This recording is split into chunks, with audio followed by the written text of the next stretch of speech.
तो फिर मैं एक न्यू वीडियो के साथ आप लोगों को साथ जुड़ता हूँ।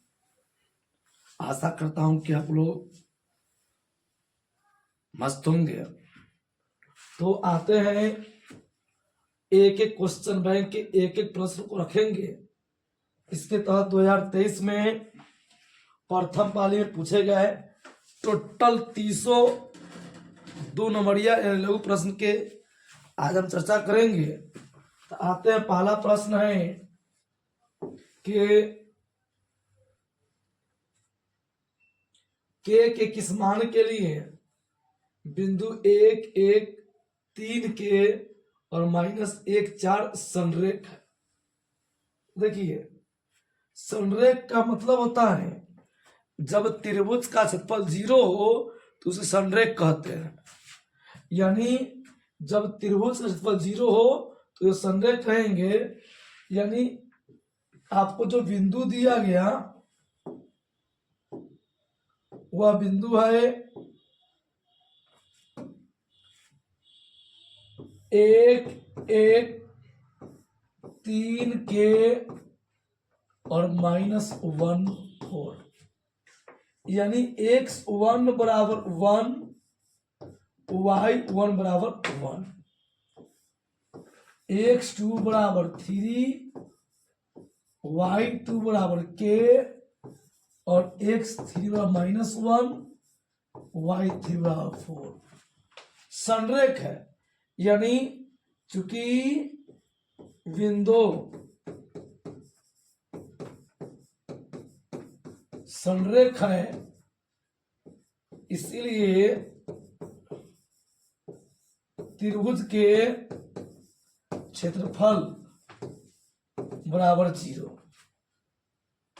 यानी कि 1/2 x1 y2 minus y3 x2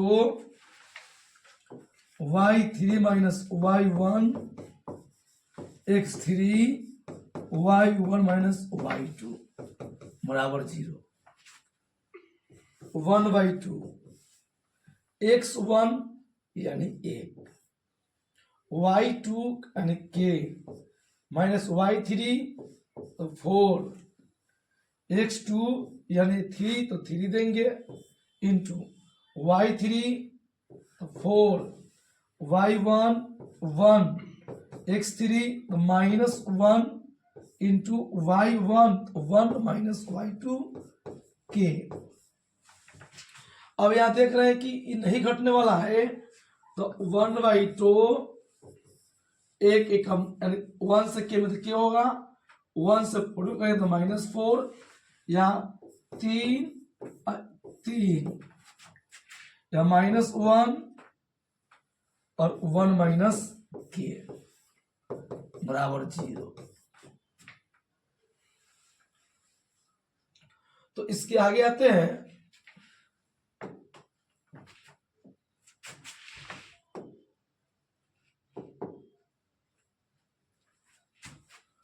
इसको देखते हैं, थोड़ा छोटा देते हैं आप लोगों के लिए। तो देखिए,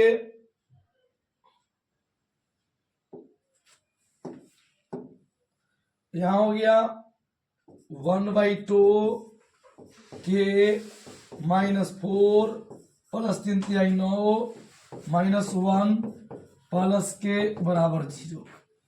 यानी के 1/2 के और के तो 2 के और -5 प्लस 9 बराबर 0। तो आगे की ओर जब बढ़ते हैं यहां हो जाएगा 1/2 इंटू 2k माइनस प्लस 4 बराबर 0। तो 2 इसमें से 2 कॉमन है तो 1/2 2 कॉमन किए तो k प्लस 2 बराबर 0, 2 से 2 कट गया, k प्लस 2 बराबर 0 यानी k बराबर 0 माइनस 2 यानी k बराबर -2। अतः k बराबर -2 इसका आंसर होगा। तो आप ऐसी सब ले सकते हैं। तो आते हैं अगले दूसरा प्रश्न की ओर। दूसरा प्रश्न कहता है कि सिद्ध कीजिए कि cos square 10 plus cos square 20 degree plus cos square 30 degree plus cos square 40 degree plus cos square 50 degree plus cos square 60 degree plus cos square 70 degree plus cos square 80 degree बराबर 4 होता है। तो हमने ले लिए LHS कि LHS बराबर cos square 10 degree cos square 20 degree cos square 30 degree cos square 40 degree cos square 50 degree cos square 60 degree cos square 70 degree and cos square 80 degree. तो हम क्या करेंगे कि जो भी यानी देखेंगे दो एंगल जोड़ने के बाद 90 हो जाए, यानी दो ऐसे एंगल को चुनेंगे जो दोनों को जोड़ने के बाद 90 हो जाए।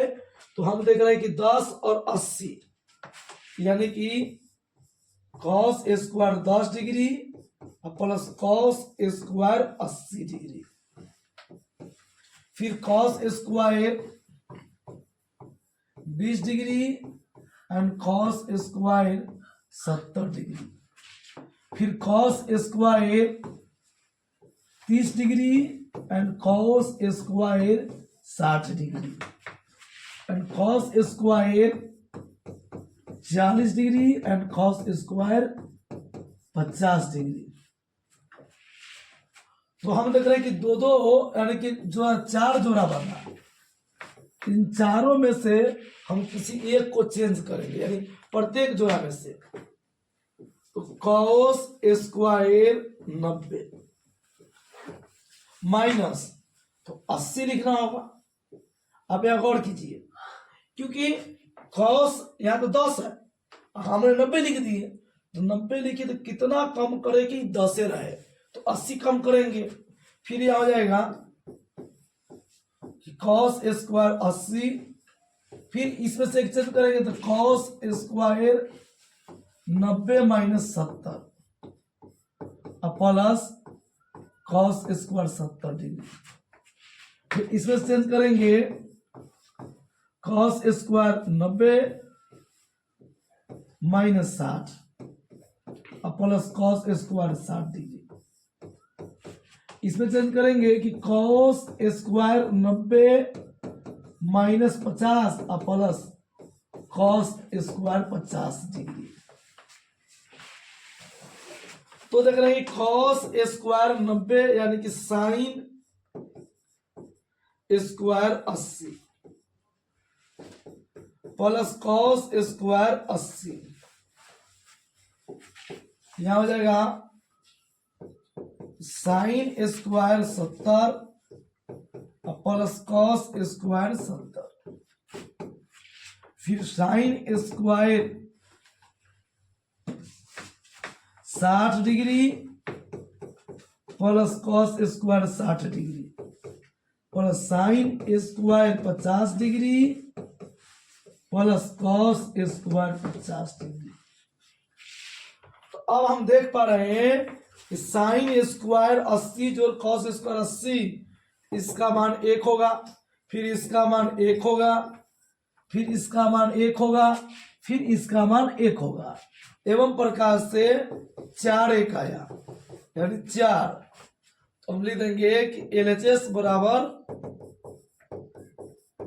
RHS, प्रूव हो गया।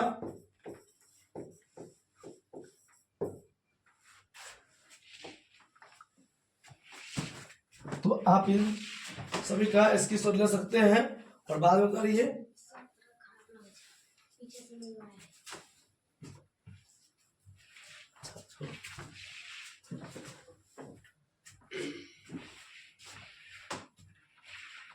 तीसरी प्रश्न है कि यदि cos A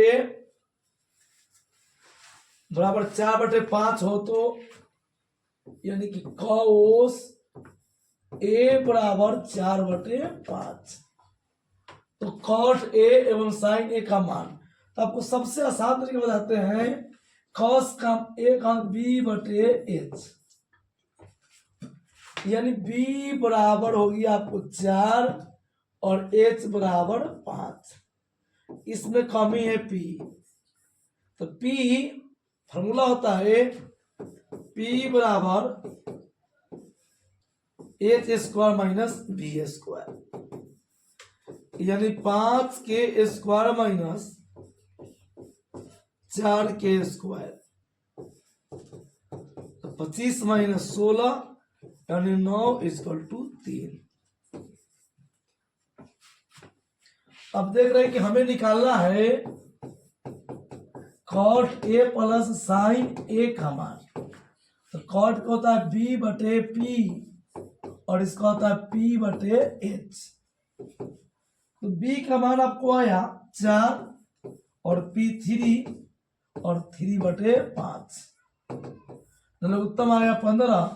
3 से 5 20 और 5 से भाग के 3 बढ़ते 3 3 9, यानी 29/15। तो तीसरा प्रश्न बन गया। अब चौथे प्रश्न की ओर आते हैं।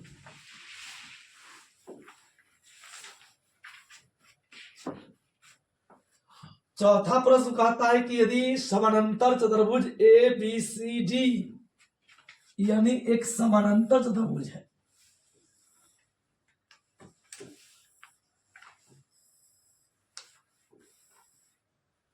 जो ए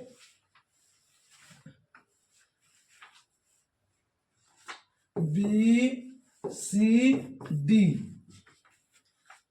अथवा आप चाहे तो इसको ऐसे भी लिख सकते हैं कि A B C D D. अब यह कहा कि भुजा एडी के बढ़े हुए भाग ई एक बिंदु है, यानी कि गौर कीजिए एडी का भाग बढ़ गया, यहां आया जो ई है, एवं बी ई सी डी की एक बिंदु पर करता है। और यहां गौर कीजिए कि कहा बी ई ई मिल गया, जो सी डी को एफ पर काट रहा है, देख लिए प्रतिच्छेद करता है। तो जो त्रिभुज यानी कि त्रिभुज ए बी ई, यानी हमें जो बताने के लिए कहा कि त्रिभुज ए बी ई, यानी A B E, A B E एवं त्रिभुज C F B, C F B यानी समरूप है। तो आप पढ़े होंगे कि सबसे पहले ई कोण और ई कोण बराबर होगा। सॉरी, ये त्रिभुज नहीं है कि ई कोण और यह कोण बराबर होगा। क्यों? 9th में आप पढ़े होंगे कि दो समानांतर रेखाएं के कोई तीसरे का प्रतिच्छेद करे, एकांतर कोण बराबर होते हैं। तो ई और ई एकांतर कोण हुआ, क्योंकि देखिए यहां पर कोण बनना है इस हिसाब से और यहां पर बनना है। तो हम लिख सकते हैं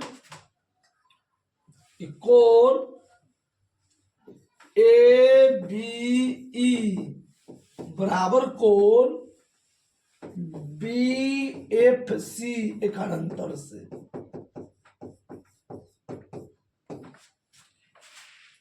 बराबर हुए। और हम जानते हैं चतुर्भुज होता है ऐसे चतुर्भुज कि आमने सामने कोण बराबर ई कोण उतना ही कोण ही होगा, यानी कोण ए बराबर कोण सी। गौर कीजिएगा इस समानांतर चतुर्भुज के जैसे ई कोण एक बराबर होगा और ई जो कोण है इसके बराबर होगा। तो उस हिसाब से ई वाला जो कोण हुआ इसके बराबर होगा, यानी कोण ए बराबर कोण सी समानांतर चतुर्भुज से कारण, समानांतर चतुर्भुज से। तो हम तो पढ़ क्या हैं कि जब दो चीज बराबर है, इसका मतलब जो त्रिभुज है, त्रिभुज ए बी ई समरूप त्रिभुज सी एफ बी हुआ। कोई दिक्कत? तो आते चौथी की ओर। सॉरी, पंचमी प्रश्न है कि यदि दो त्रिभुज के क्षेत्रफल बराबर हो तो सिद्ध करे कि ये त्रिभुज सर्वांगसम है। दो त्रिभुज क्षेत्रफल बराबर हो, यानी कि देखते प्रश्न को, सॉरी, दो समरूप, इसमें छूट गया है, यहां दो समरूप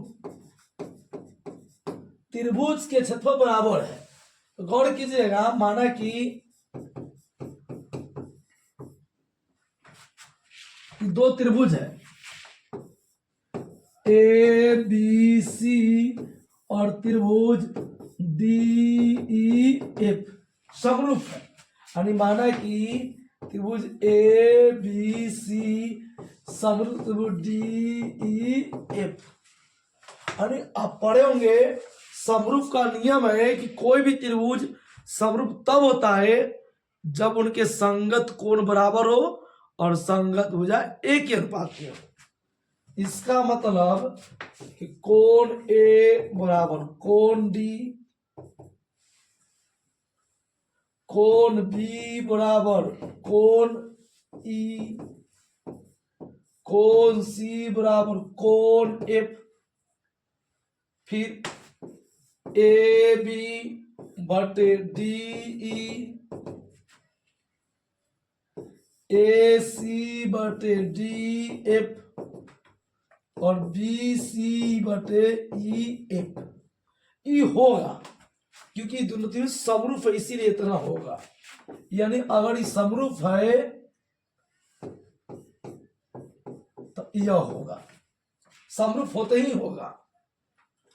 लेकिन इतना दिया एक तरह से हमें बताना है कि त्रिभुज ए बी सी का क्षेत्रफल बराबर त्रिभुज डी ई एफ का क्षेत्रफल। अगर इसमें है, इसमें गौर कीजिए, हमें बताना है, सिद्ध करना है। और त्रिभुज ए बी सी का क्षेत्रफल बराबर, हम यहां कर दे कि त्रिभुज डी ई एफ के क्षेत्रफल गुने एक, तो कोई पढ़ाना पड़ेगा, अभी गुना में आ गया, भाग में ए बी सी का क्षेत्रफल बटे त्रिभुज डी ई एफ का क्षेत्रफल बराबर क्या होगा? 1 आ गया। अब कल्पना कीजिए ये है, तो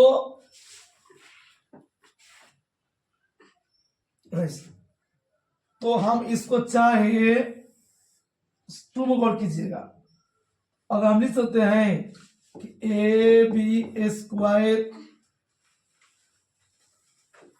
बटे डी ई स्क्वायर बराबर ए सी स्क्वायर डी एफ स्क्वायर बराबर बी सी स्क्वायर बटे ई एफ स्क्वायर बराबर 1 इसीलिए क्षेत्रफल 1 है।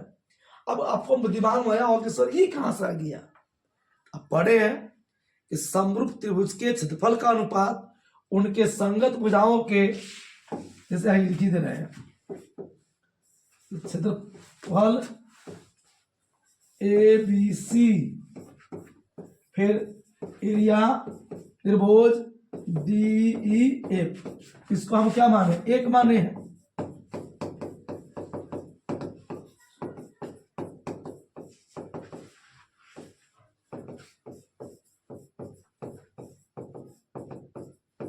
वन हो जाएगा।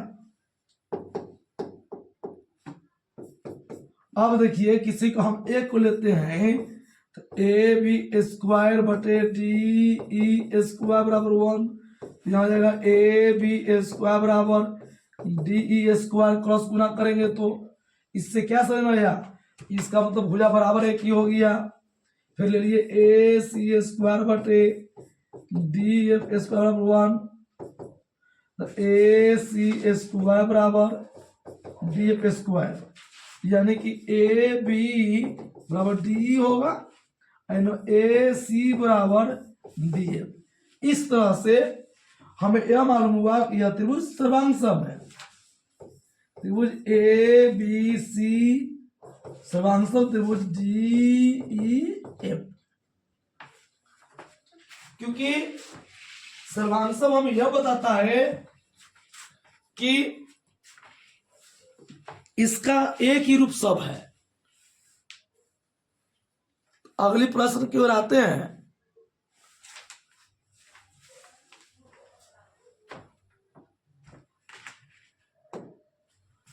एक और प्रश्न है, ज्यामिति का ही है।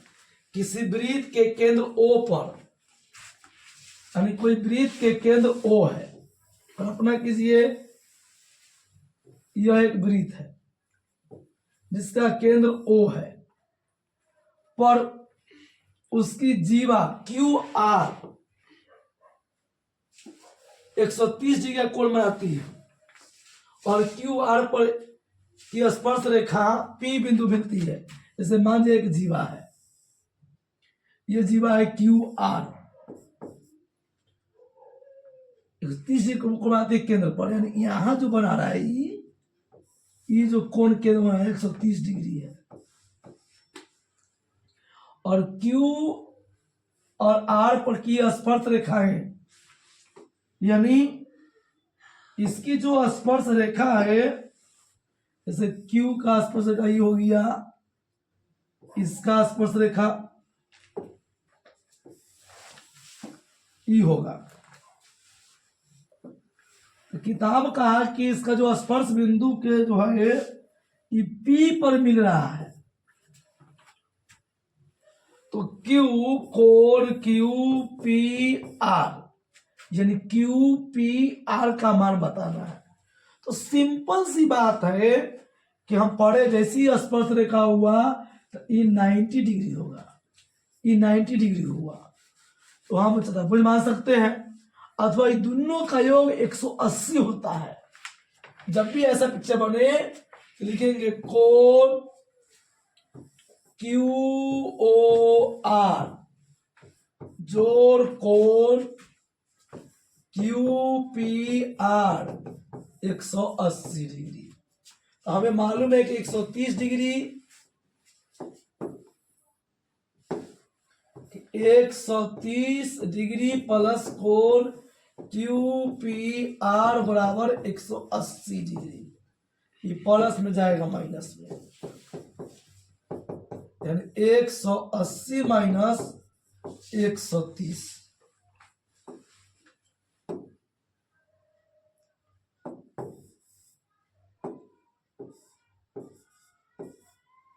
यानी 50 डिग्री।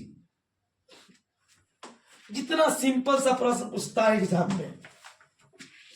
आते हैं अगली प्रश्न की ओर, जो 7वां प्रश्न नंबर होगा। यूक्लिड विभाजन एल्गोरिथ्म का प्रयोग करके 365 और 12 450 का मौसा ज्ञात करें।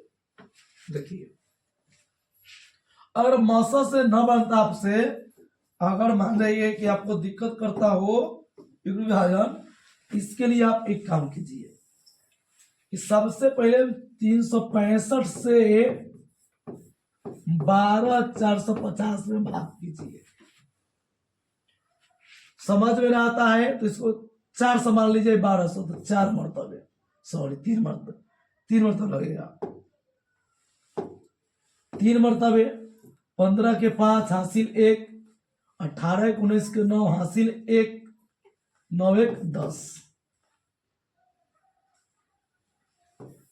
0 घाटा 14 में से 9 गया तो 5 1 ऊपर से 0। अब 4 मरतबे लगा दिए तो 20 के 0 हासिल 2, 24 तो 26 6 हासिल 2, और 14 हो गया, यानी कि 0 4 कट गई। यानी जो होता है आपको लिख रहे थे कि भाज्य बराबर भाजक गुणे भागफल प्लस शेष, यानी कि आपका जो हुआ 12,450 बराबर 365 गुने 34 प्लस 40। अब हम इन 40 से भाग करेंगे 365 में, तो 9 मरतबे 360 बचा 5, यानी 365 गुण बराबर 40 गुने 9 जोड़ 5।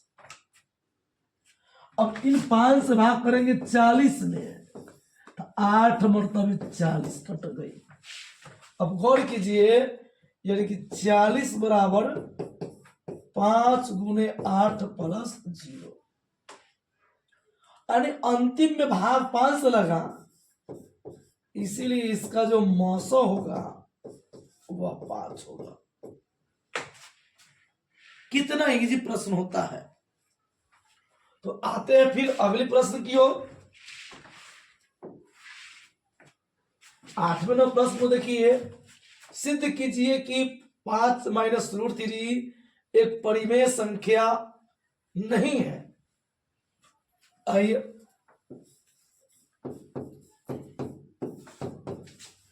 माना कि 5 माइनस रूट 3 बराबर पी बटे क्यू एक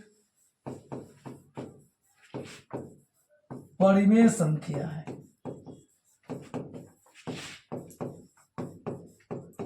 जिनका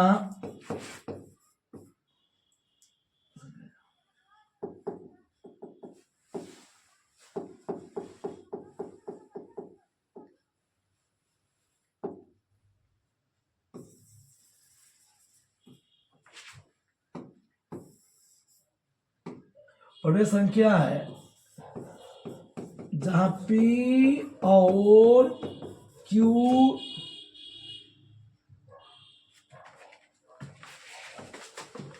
रुकता है पूर्णांक है, जिनका कोई भाज नहीं है। देखिए 5 माइनस रूट 3 बराबर पी बटे क्यू, तो 5 अगर ये नहीं आया पी बटे क्यू बराबर root 3, Q 5 Q minus P बराबर रूट 3, या हम इतनों को छोड़ सकते हैं, चाहिएगा तो जैसे देखिए इतना गौर कीजिए कि स्वयं सी बात है, सिंपल बात है। ये देखिए हम जानते हैं कि रूट 3 अपरिमेय है और कड़ाई की परिमेय के बराबर है, जो संभव नहीं है। यानी हम यहां से लिख सकते हैं चूंकि P और Q एक परिमेय है,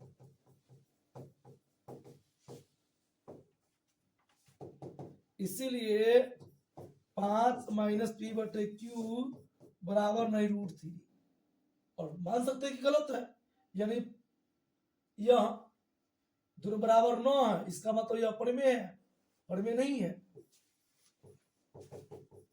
अतः यह परिमेय नहीं। एक और तरीका बनाने का मिलता है अगले क्लास में, तो इसमें बताएंगे। अब आगे है कि a x 3x cube plus square 2x plus 5 को इतना से भाग दे, आइए, यानी 3x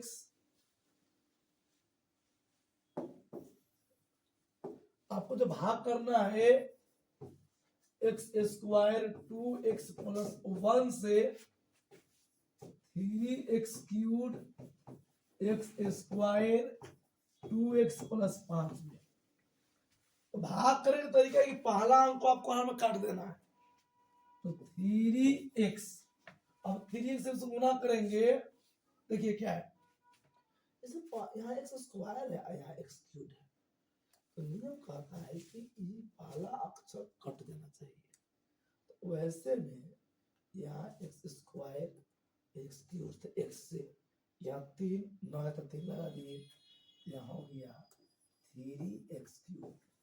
जब उसी से यहाँ गुना करेंगे तो 6x स्क्वायर, जब यहाँ करते हैं तो 3x, इस प्रकार से माइनस माइनस माइनस, तो ये कट गया, यहाँ हो जाएगा -5x square minus x plus 5, अब -5, तो -5 से गुना करेंगे तो 5x स्क्वायर, 5 से 10x और -5 प्लस प्लस प्लस, इस तरह कट गया, और यहाँ हो गया 9x प्लस 10, यानी शेष हो गया भागफल यह हुआ। 10वें में प्रश्न कहता है इतना का 19 पदों का योगफल ज्ञात करें। a बराबर 3/4, d बराबर t2 माइनस t1, 2/3 माइनस 3/4, लघुत्तम आया 12, 3 4 मतलब 8 माइनस 9 माइनस 1/12, और n दिया 19, तो एस एन होता है n/2 into 2a plus n minus 1d, तो n का मतलब 19/2 इंटू 2 गुणे 3/4 प्लस 19 माइनस 1 गुणे -1/12। अब और कीजिए 19/2 इंटू यहाँ जाएगा 6/4, यह चाहिएगा, अच्छा तो क्या करते हैं 18 गुणे -1/12, तो 6 से 3 मरतबे, 6 से 2 मरतबे, यह चाहिएगा 3 मरतबे और ही 2 मरतबे, तो 19/2 इंटू 3/2 माइनस 3/2, तो दोनों बराबर है, यहाँ 19/2 इंटू 0, ए से ही कट गया, यानी आंसर आ गया 0। 19 पदों का योग जो है हमें प्राप्त होगा 0।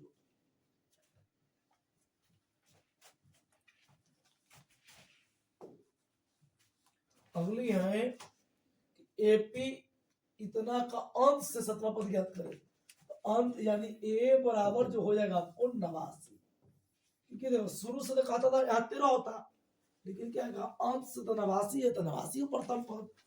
अब डी t2 माइनस t1 गौर कीजिएगा, तो 17 माइनस 13 यानी कि 4, अंत से निकालना है, इसीलिए d बराबर -4, कुछ नहीं करना, अगर अंश से कहे तो d की केवल चिन्ह बदल देना है।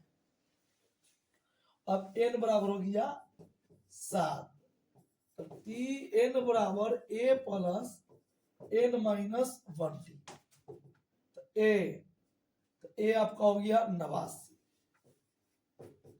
n 7 माइनस 1 गुणे -4, 89 जोड़ 6 गुणे -4, 89 माइनस 24 यानी कि 565 हुआ। इस तरह आगे आते हैं,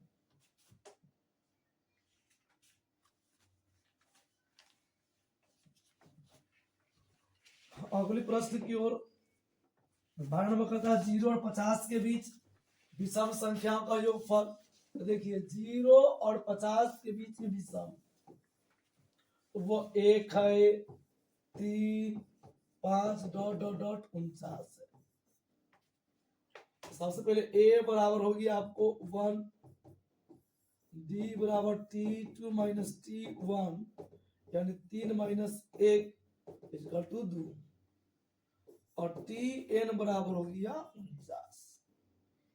tn यानी a plus n minus 1d बराबर 49।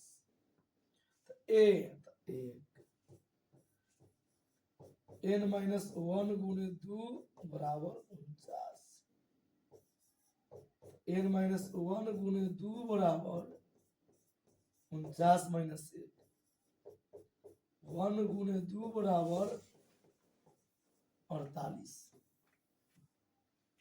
यानी कि n माइनस 1 बराबर 48 बटे 2, n माइनस 1 बराबर 24, तो n बराबर 24 जोड़ 1, तो n बराबर हो गया 25।